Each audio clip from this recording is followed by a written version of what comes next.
a lot intimidating, to be honest. I'm Pam Shaw. I'm the Executive Director of Early Childhood Services for the YMCA of the Central Bay Area. And this is our Ralph Hawley Center. Welcome. Thank you for being here. It's also the district offices for Emory Unified. And I want to just call out, my boss, Fran Bellotti, president of the YMCA, YMCA staff, site staff, community people, other partners, early childhood partners and parents are here. So thank you all for being here today. Ralph Hawley is one of 5 centers that we operate under the YMCA that does Head Start and child care together collaboratively so that we have a good enough reimbursement rate to do the kind of services for all of our kids and families that they need. We're serving the lowest of the low-income families in this area because they have to meet the federal poverty guidelines in addition to all the state requirements. So we need the support services and comprehensive services that both programs allow and provide. So we're very excited about this. I can't thank you all enough for the investment that you've made in early childhood. This last year, not even last year, the last few months has been a remarkable gift for us. I have been in this field, I was going to say 30 years, but Melanie, one of my staff, reminded me it's been closer to 40. I can't remember an investment this much, both at the federal and state levels, where we've been blessed to have this kind of opportunity to serve more children at a better reimbursement rate, with better services, with staff support, with quality indicators, quality standards that just push the limits on what we can do with young children to make them ready for school. And you all have done that for us, and I just thank you.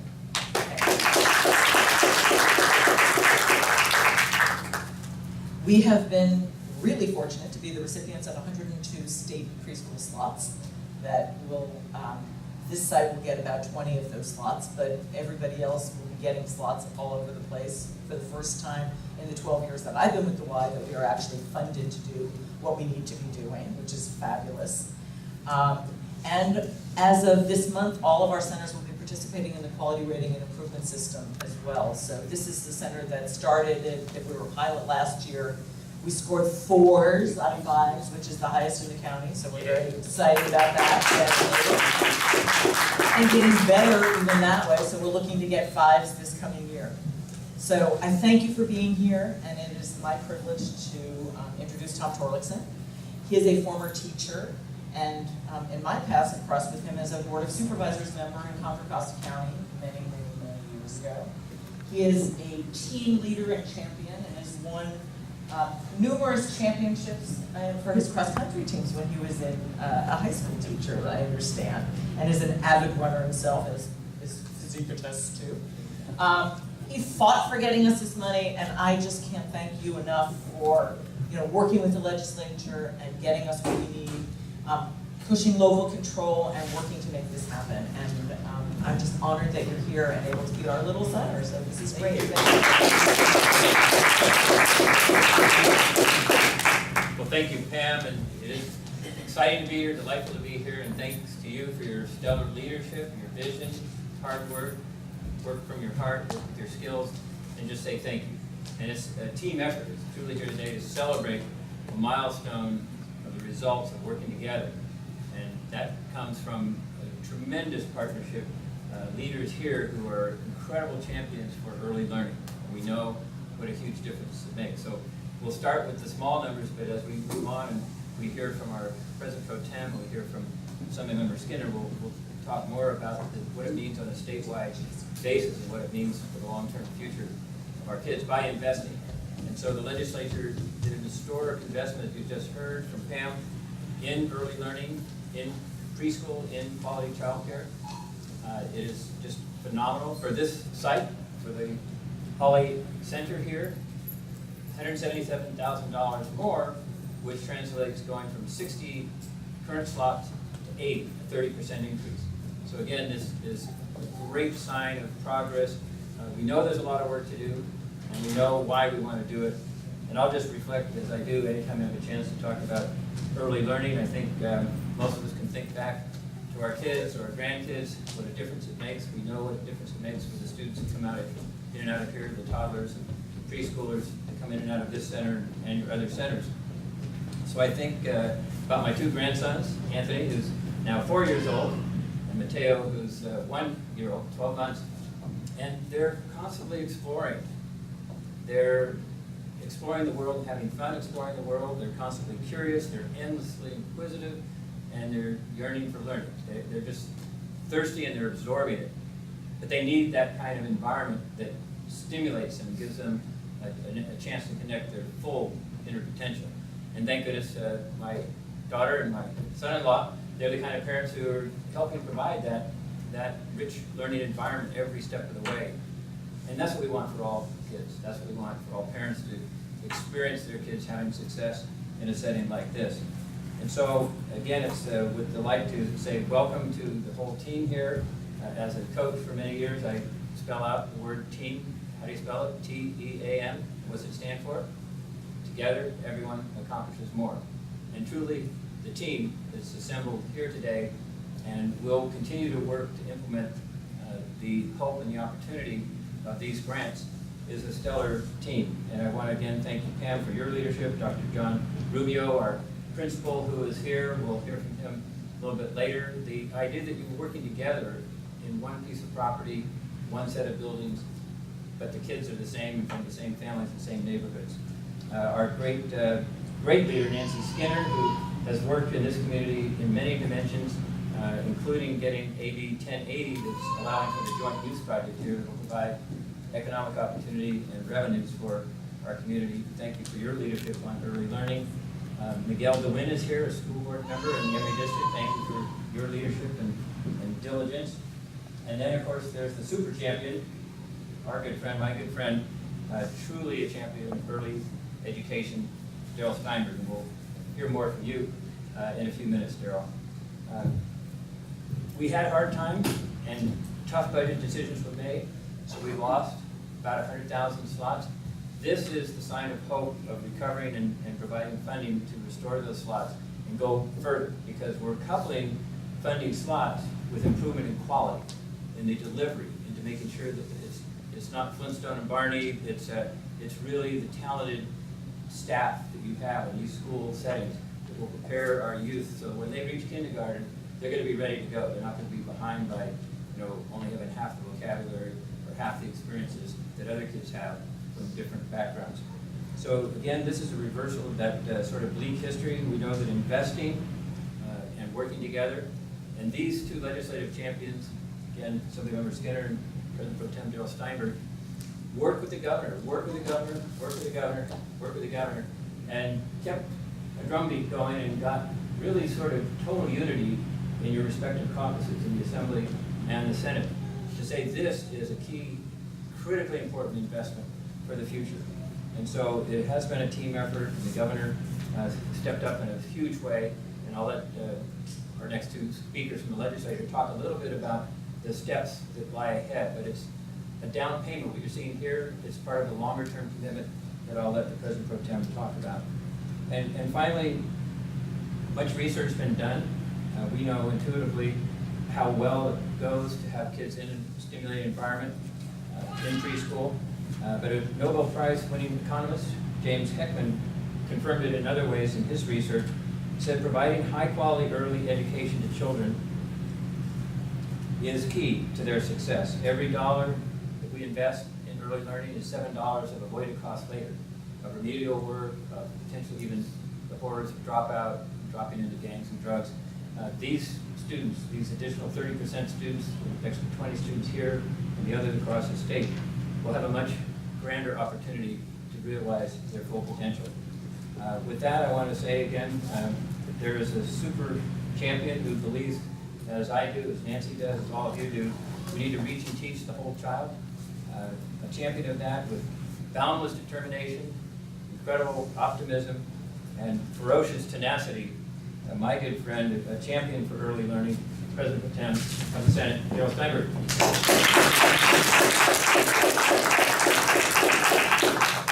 Thank you very much, Tom Torlakson. Let me begin with a bit of a personal note here about our superintendent.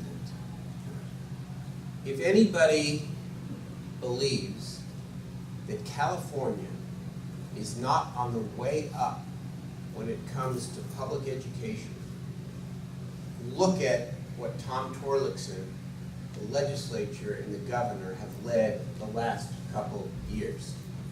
Not just this unprecedented investment in preschool, but $500 million for career pathways, the local control funding formula, more money for low-income schools, and we're beginning to see the results.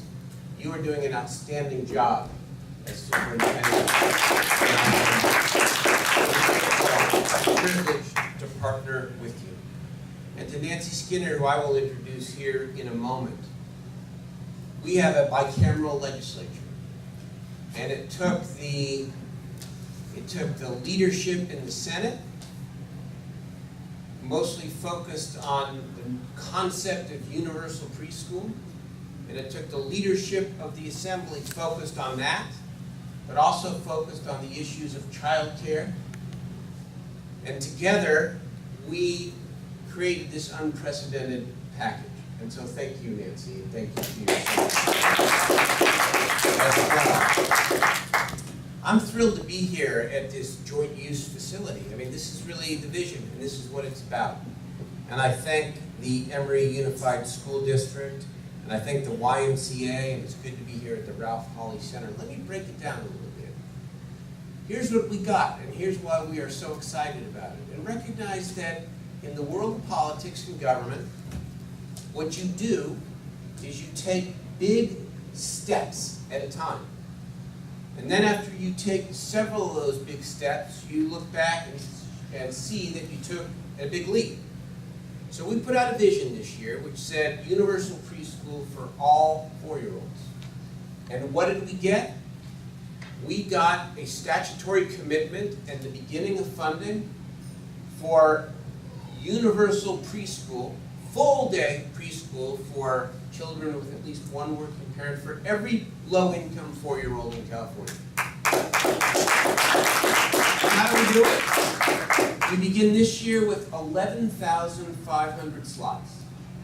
And under the leadership again of Superintendent Torlakson, we are he is letting the first 7,500 slots to be distributed throughout the state, including here at the Ralph Hawley Center.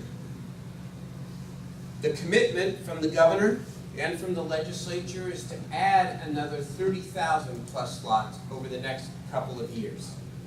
And then as we achieve this universal goal for all low-income 4-year-olds, we then go the next step and achieve universal preschool for all. And we increase the resources for childcare for 3-year-olds, which we did in this budget as well. And increasing the slots is absolutely crucial, but it's not all that is crucial. Because you can offer as many slots as you want, and if the reimbursement rates are so low that schools, that quality child care centers cannot afford to be able to provide the essential service, then the slots are going to go unused. So we took a 3-part approach this year. We said increase slots by the thousands. We said increase reimbursement rates, and we did it. And we also said let's give incentive grants for quality, so that there is always a focus on increasing academic achievement in age-appropriate ways for 3- and 4-year-olds. There have been many, many statistics that have impressed me throughout my work on this issue, but none more than the following. And when I heard it the first time, and the second time, and the third time, I didn't really believe it, until it was validated and verified. And this should shock anybody who doesn't think that preschool for all, and especially low-income kids, should not be a top priority in our state and in our nation. Take 2 3-year-olds, one low income, one of higher income. By the age of 3, this child, the low-income child, will have heard 30 million fewer words than this child. 30 million. And you wonder why we have an achievement gap? You wonder why we have to spend so much money to remediate kids that fall behind? You wonder why we have a high school dropout rate? you wonder why we have these high rates of incarceration? Start right there. This is a wonderful start for California. It puts us in the forefront of the nation. And even though I will not be part of the legislature, you know, Assemblymember Skinner, at least for now, won't be, but I have a lifetime. I'm lifetime termed out, so unless there's another life, I am out. But I know that what we have done has laid the foundation so that year after year after year, we're going to reach these goals and go even farther. And that's going to be great for children. It's going to be great for families. It's going to be great for the California economy. And it's going to be great for our wonderful state. Let me turn it over now to my colleague, my friend, the chair of the Assembly Budget Committee, Assemblymember Nancy Skinner.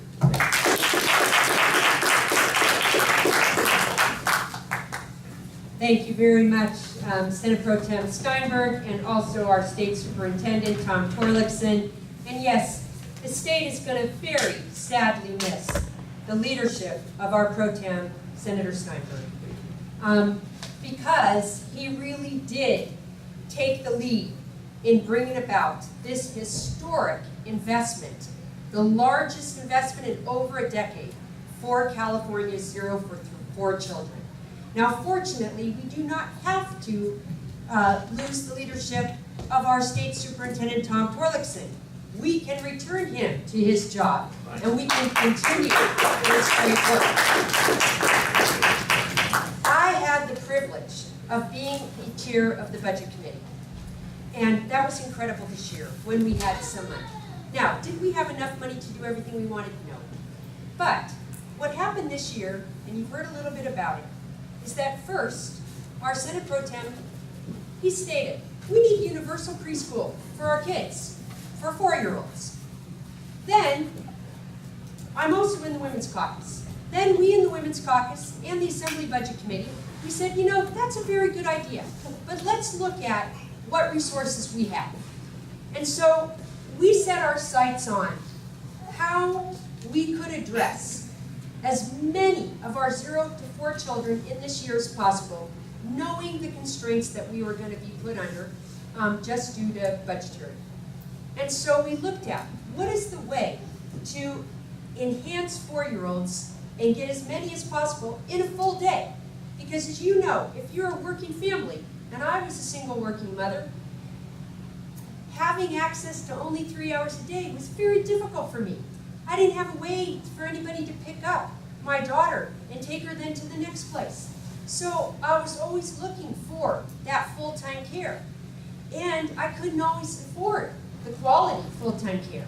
And we know that our state preschool, that our partnerships with things like the Y, as we have here, we have some of our state preschools operated just by the districts, school districts. We have some operated by the Y, some operated by Head Start. We have all types of these wonderful state preschools.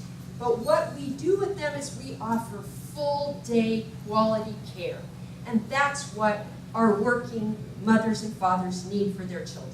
And then those children get great access to stimulation and enrichment to really be fully prepared. So we did, as Senator Steinberg described, we just in this year alone managed to fund 11,000 new slots, and we're on our way to 40,000 and more, and eventually that universal preschool for 4-year-olds. But we also greatly enhanced the number of childcare, quality childcare slots for those 0 to 3 children. And it's so important. So today is a great victory for California's 0 to 4 children. And let me say one other thing, reinforce another point that Senator Steinberg made. Many of the people that provide this great care, whether in our state preschools or our child care, they're women. They're working women. And what we heard in those budget hearings is those working women were not being paid enough to put their own children in the quality care. That is not right. So this increase in the rates that we pay in both child care and state preschool is going to translate into increased wages for these working mothers. So we're accomplishing two very important things: improving the quality of care for their children and making sure that they can have their children at quality care. So this is essential. And I thank both Superintendent Torlakson and our Senate Pro Tem Steinberg for their leadership in it. Torlakson, because you're going to continue to implement it. And now I want to introduce our new Emeryville Superintendent, John Rubio, because here we are at one of the facilities. His district operates in partnership with others, and as Senator Steinberg mentioned, we hopefully are very soon going to be breaking ground for the Center for Community Life, which is that combined community and school district incredible resource. And Miguel Dwin, our school board member, kudos, because we've been working very closely on that. But let's have now Superintendent John Rubio.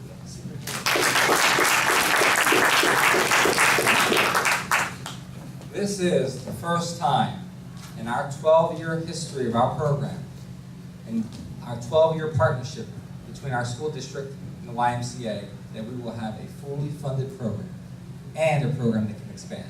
So thank you, thank you. Thank you, Governor Larry Brown. Thank you, State Superintendent Torlakson. Thank you to Senator Steinberg, and thank you to Assemblymember Skinner. We are a city of partnerships here in Emeryville, and the partnership with the YMCA has been an amazing partnership that we have, and we're very happy as a school district to have that partnership. We all agree, and we all know how important early education is, and we have a great partnership with the city, and we are looking forward to our new Center for Community Life that we're building. Thank you, Assemblymember Skinner. And we have a great partnership with our parents, who support us through a local parcel tax and provide 25% of our entire budget.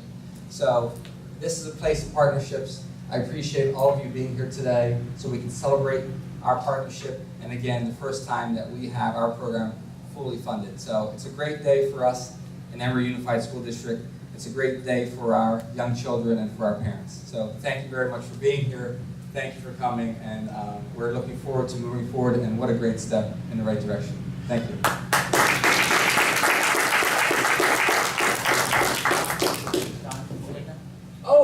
So sorry. And, sorry, I forgot our rotation. And I want to introduce one of our parents. Linda Tanner has had one of her children already go through our program. She has a 3-year-old daughter in our program now, and Ms. Tanner represents one of those amazing parents that we have in our program, and we thank you for everything you do to get your children here and for participating. So I'm sorry, I forgot to promote. Ms. Tanner, please.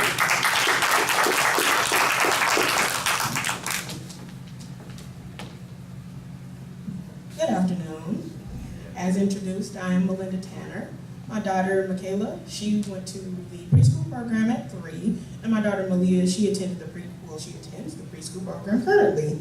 The reason I stand before you is because I have the easy task of telling you how wonderful this program has been to my family and I. Initially, I was a stay-at-home mom of the 2 daughters, and I was very uncomfortable with the thought of putting them in childcare. I had a very tough experience prior to enrolling with a different program, and my children are my life. So I was very, very, very apprehensive, but as life is, I know that I had to re-enter the workforce and I needed to further my education. So I stumbled upon the YMCA when I went and looked on the internet, and I was looking for programs, and I wanted something that embodied the same things that I embrace for my kids: the safety, the love, the concern for their growth and development. And with the YMCA, after enrolling them, I still was a little apprehensive, but I came into some welcoming arms, some awesome teachers, some awesome staff members, awesome people who really supported my vision for my children. And I talked to them about my experiences, about what I plan to do. And when I say I had very supportive people behind me, they gave me resources for school, they gave me resources for my job search, they gave me all types of information to keep my children safe, even days that they're not in the program. They gave me information on places I could take them, programs we could participate in. And I'm just very excited to stand before you and to share that experience, because many people don't really understand how important a program is until you enroll your children, or how serious it is for a parent to really let go of their children. I felt like I took my children from my safe hands and I passed them over to another pair of safe hands, well, several pairs of safe hands. And I'm very grateful. And I always told myself that I was going to be definitely an active and involved parent. So upon enrolling my children, I inquired about the parent committee. So I became the parent committee president somehow. And I was very, very happy with that position because it taught me a lot. It taught me a lot about leadership. It taught me a lot about, just being a concerned parent overall, and about my rights as a parent, and just understanding the way that the YMCA works. And then from there, I was able to join the policy council, which was another world entirely. It showed me that as a parent, not only do I have rights, but I have a say. I have a voice, a real voice, not just talking to teachers, but I have a real voice. They talk to me about budgets, they talk to me about staffing, and I was very excited to be a part of that process. And about trainings and parent classes, it was like an overwhelming growth that I experienced personally from just being a part of the policy council. And then it helped me with my volunteering, with my donations, and helped me to understand how important the role of the teachers and the role of all of the staff members coming together to make this happen for my kids. And I'm very, very proud to have been a part of all of that. And even in that, I was also encouraged to apply for a job through the YMCA. So now I am currently secure in a permanent full-time position as a teacher assistant.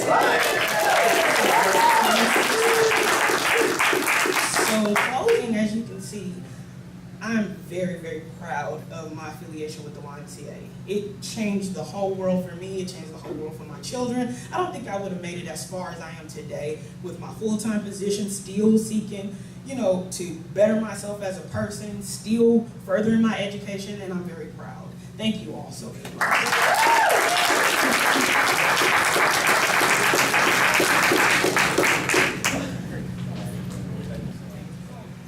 Wasn't that inspirational? Yeah. That was awesome. Very inspiring leadership. Thank you for sharing your growth and how the helping hands are there for your family. We're here to answer questions. If there are any questions, comments, we've been delighted to share. I don't know who should answer this. How do people get these slots? How are they available and find out that they're eligible and choosing to get some of those? Well, the Department of Education, my department, puts out a call, gets applications, looks at the quality, looks at the need, and makes decisions accordingly. We could get you a little more detail. That's for the centers that get that. Yes. Right, but you're asking about the parents also? Right. Nancy, you know that one? So clearly, whichever program receives the funding, then the number of children they can handle is enlarged. So then it depends if usually the school district, the Y, the Head Start, whichever are the partnership that runs the preschool, they put out the word through their parent notices, through lots of different mechanisms to let the community know that there are more, in effect, positions available for children at at subsidized rates. And clearly, as our mother, Ms. Tanner, just described, she learned about it on a website. But we're very fortunate here in the East Bay to have a great family and parents network called Bananas. They put the word out a lot, so we use multiple networks to let families know. And are the slots fully subsidized, partially subsidized, or does it vary? Depends. Many are fully, and then others are, depending on the income of the family, others are partial. You mentioned the reimbursement rates and having to be the right amount. Does the zip code of the facility factor into the reimbursement rate? No, I don't think there's no differential when it comes to the reimbursement rate. But to answer the question about full versus partial subsidy, the state does have some child care slots that can be partially subsidized, but there's new money for the low-income kids, is all fully, state preschool is all fully subsidized. So, just to get it straight in, so so for example, a facility like this in Turlock would get the exact same amount per student as this facility does. Yes. For center-based slots, there's two kinds of childcare slots. There's center-based slots, which are these, and then we get the same reimbursement rate statewide. It's a standardized reimbursement rate, SRR. There's another form of childcare which is based on zip code, and it's based on a different reimbursement structure based on a study that's done every few years. And so that would be a wonderful rate. I want to just say that the people of Turlock fully support the bill. I guess I think obviously what I was getting at was, for example, if you're in San Mateo versus Right. versus Cost of living. yeah, the cost Right. of living is so much different that what is low income Yeah. is a lot different in Turlock than it is in San Mateo. Right, and there are some regional variations that are allowed mostly to the child care side. And then, of course, the local control funding formula for our schools also account for that. But with these fully subsidized state preschool slots, we did it on flat income, and it's then free to everybody over below a certain income. To put it in another way, as Mayor Gable just whispered to me, one of the reasons why the rate increase is so important is that in a number of areas throughout the state, the rate is below, the so-called SRR was below the market rate. So we had to increase it to get more places up to the market rate. I don't know that it accomplishes that for all areas of the state, but again, we're moving in the right direction, and I would expect the legislature next year and the year after to continue to look at rates, just as we're not done with slots, as they're going to expand every year, God bless you, as they're going to expand every year. I would expect that the legislature to continue to look at the rate structure and increase rates as the budget allows. Joe, can I ask you one last thing? Why has this issue been so important to you, that you've been so passionate about the last couple of years to get ready to leave office? Well, I've been moved by some of the statistics, first of all, about how hard it is for young little kids to catch up once they fall behind. And then secondly, maybe this is a little philosophical, but I look at what we did 2 years ago to pass the local control funding formula. And I thought it was a dramatic change of how we finance public schools, and I thought it was a very positive change. But I also believe that LCFF is only half of the equation. The other half is a substantive education reform agenda that is not just about people fighting with each other, but is about making smart investments in preschool because it's evidence-based, it works, re-engineering high schools to combine academic rigor and career relevance. I want a substantive education agenda like Tom Torlickson's that matches the vision of the local control funding formula on the finance side. And to me, career pathways and early childhood education are the two bookends for the K-12 system that will help us achieve that. Thank you. Awesome. Thank you guys. all. Thank you.